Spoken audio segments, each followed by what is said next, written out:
तो शुभारंभ भी मुझे लगता है कि बहुत लंबा हो जाएगा। इसलिए इस आज के इस कलश बंधन कार्यक्रम में दूर दूर से हरिद्वार जनपद के भगवानपुर क्षेत्र के आसपास के क्षेत्रों से आए हुए मेरे सभी बड़े बुजुर्ग माताएं बहनें और मेरे युवा नौजवान साथियों, मैं आप सभी का आज के इस अवसर पर आप सबका हार्दिक अभिनंदन करता हूं, स्वागत करता हूं। पूज्य संत महात्मा गणों का, भाई बहनों का, वरिष्ठजनों का, युवा साथियों का। और आज के इस अवसर पर समरसता और समानता की भावना के प्रेरणा पुंज पूज्य संत शिरोमणि श्री गुरु रविदास जी महाराज के पावन चरणों में कोटि कोटि नमन करता हूं। भाइयों बहनों, ये भगवानपुर की ये पुण्य भूमि, ये माटी हमेशा से अध्यात्म की, समर्पण और समाज निर्माण की एक सशक्त केंद्र की भूमि रही है। और आज इस पावन धरा पर आप सबके बीच में उपस्थित होना और ऐसे शुभ अवसर पर जहां हम कलश की बात करते हैं तो कलश हमेशा शुभ होता है, और शुभ से भी महाशुभ कि संत शिरोमणि रविदास जी महाराज की जयंती के 650वीं जयंती के अवसर पर इस कलश यात्रा में सम्मिलित होना, उनको नमन करना सच में बहुत बड़े सौभाग्य की बात है। भाइयों बहनों, हम सभी जानते हैं संत शिरोमणि गुरु रविदास जी महाराज की 650वीं जयंती के अवसर पर पूरे देश में समरसता संकल्प महाअभियान संचालित किया जा रहा है। और आज का ये कलश बंधन कार्यक्रम भी उसी महत्वपूर्ण अभियान की एक कड़ी है।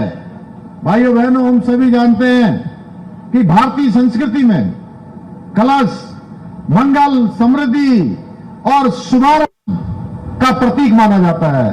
हम कोई भी कार्य करते हैं तो कलश यात्रा निकालते हैं, कलश का पूजन करते हैं, कलश में सारे देवी देवताओं का आह्वान करते हैं। और ऐसा ही आह्वान आज काशी से चलकर हम सबके बीच हमको करने का भगवानपुर की इस पुण्य भूमि पर मिला है। और आज का ये बंधन कार्यक्रम गुरु रविदास जी के समरसता, समानता और मानवता के संदेश को जन जन तक पहुंचाने का महाअभियान का शुभारंभ है। मैं इस अभियान से जुड़े हुए सभी आयोजकों को और समाज के प्रबुद्धजनों को हार्दिक बधाई देता हूं। से संत गुरु रविदास जी के महान विचारों को जन जन तक पहुंचाने का पुण्य प्रयास किया है। आज जब हम संत शिरोमणि रविदास जी को स्मरण करते हैं तो हमें पीछे जाना होगा। जब उन्होंने जन्म लिया था तब समाज अनेक कुरीतियों से झगड़ा हुआ था। ऐसे वक्त में उन्होंने मानवता का संदेश दिया, प्रेम का संदेश दिया, समानता का संदेश दिया और बताया कि कोई भी व्यक्ति जन्म से अपनी जाति से बड़ा नहीं होता है। अगर वो बड़ा होता है और सदियों सदियों तक याद किया जाता है तो केवल अपने अच्छे कर्मों से याद किया जाता है, मानवता के कामों से याद किया जाता है। उन्होंने ऐसे आदर्श समाज की कल्पना की थी जिस समाज में कोई भूखा न रहे, कोई न छोटा हो न कोई बड़ा हो, सभी को समान अधिकार मिले। उनकी अमर वाणी आज भी हमारा मार्गदर्शन करती है, हमारा पथ प्रदर्शन करती है। उन्होंने कहा था, जाति जाति में जाति है, जो केतन के पात रैदास मनुष्य न जुड़ सके जब तक जाति न जात। अर्थात जिस प्रकार केले के तने को छीलने पर एक के अंदर एक, पत्ते के नीचे पत्ता निकलता है और अंत में कुछ नहीं निकलता, इसी प्रकार इंसान भी जातियों में बंटकर नष्ट हो रहा है।